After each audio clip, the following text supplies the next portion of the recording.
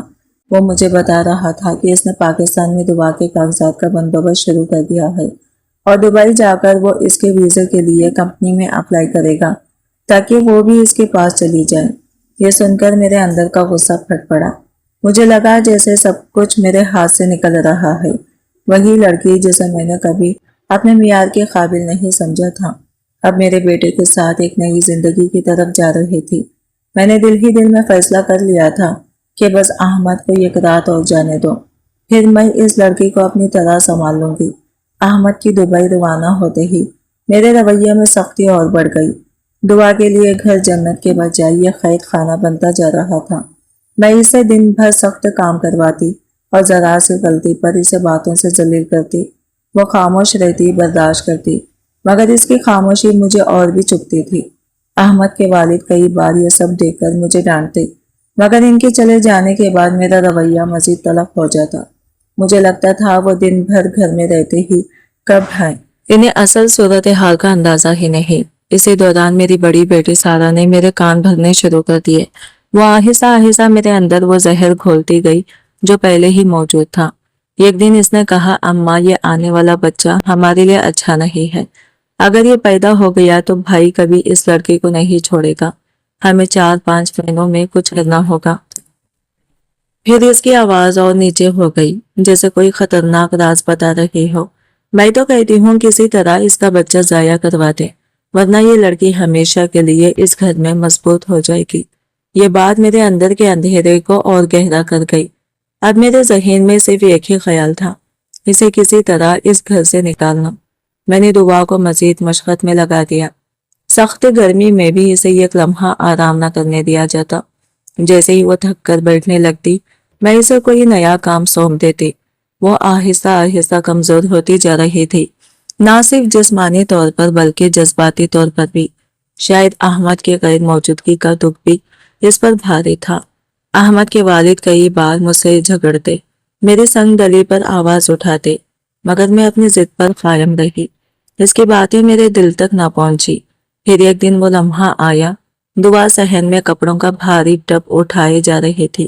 شدید گرمی تھی، پسینہ اس کے چہرے پر بہہ رہا تھا۔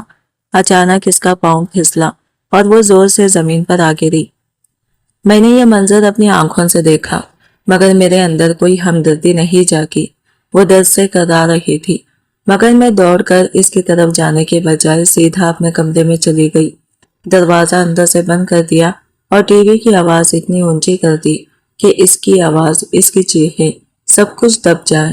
اس لمحے میں نے خود کو یہ یقین دلایا کہ میں جو کر رہی ہوں وہی درست ہے، مگر حقیقت یہ تھی کہ میں آہستہ آہستہ یہ کیسی حد پار کر رہی تھی جہاں سے واپسی ہمیشہ مشکل ہوتی ہے۔ ہم سب جانتے تھے کہ دعا درد سے تڑپ رہی ہے، مگر پھر بھی ہم تینوں ماں بیٹیوں نے یہ خاموش فیصلہ کر لیا تھا کہ ہم دروازہ نہیں کھولیں گے۔ وہ مسلسل دروازہ پیٹتی رہی، مدد کے لیے چیختی رہی، مگر ہم آرام سے کمرے میں بیٹھ کر ڈرامہ دیکھتے رہے۔ دل میں یہ سوچ مضبوط تھی کہ بعد میں کہہ دیں گے، ہمیں کچھ معلوم نہیں تھا۔ کچھ ہی دیر میں اس کی آوازیں آہستہ آہستہ کم ہونے لگی اور پھر مکمل خاموشی چھا گئی۔ اس خاموشی نے لمحہ بھر کو سکون ضرور دیا، مگر اس کے بعد جب ہم باہر نکلے تو صحن میں دعا موجود نہیں تھی۔ ہم نے پورے گھر میں اسے تلاش کیا، مگر وہ کہیں نہ ملی۔ اسی دوران میرے موبائل پر بار بار کالیں آ رہی تھی، اور جب میں نے دیکھا تو احمد کے والد کی درجنوں مس کالز تھی، جس سے میرے دل میں خوف بیٹھ گیا کہ کچھ بڑا ہو چکا ہے۔ اصل حقیقت یہ تھی کہ احمد کے والد دعا کو خود ہاسپٹل لے جا چکے تھے۔ ہم فوراً گھبرا کر سارا اور فروا کے ساتھ ہاسپٹل پہنچے۔ وہاں میں نے فکر مندی دکھانے کی کوشش کی، مگر اندر سے خوف زدہ تھی۔ راہداری میں احمد کے والد شدید غصے میں چکر لگا رہے تھے اور ہمیں دیکھتے ہی پھٹ پڑے کہ یہ قمیض سے بہو کا خیال رکھنے کے بجائے ہم کمرے میں آرام سے بیٹھے رہے۔ کچھ ہی دیر بعد ڈاکٹر باہر آئے اور افسوسناک خبر دی کہ بچے کو نہیں بچایا جا سکا کیونکہ ہاسپٹل لانے میں بہت دیر ہو چکی تھی۔ یہ سن کر احمد کے والد ٹوٹ گئے، مگر میرے اندر ایک عجیب سا سکون پیدا ہوا، جیسے ایک مسئلہ ختم ہو گیا ہو۔ اسی دوران دعا کے گھر والے بھی پہنچ گئے۔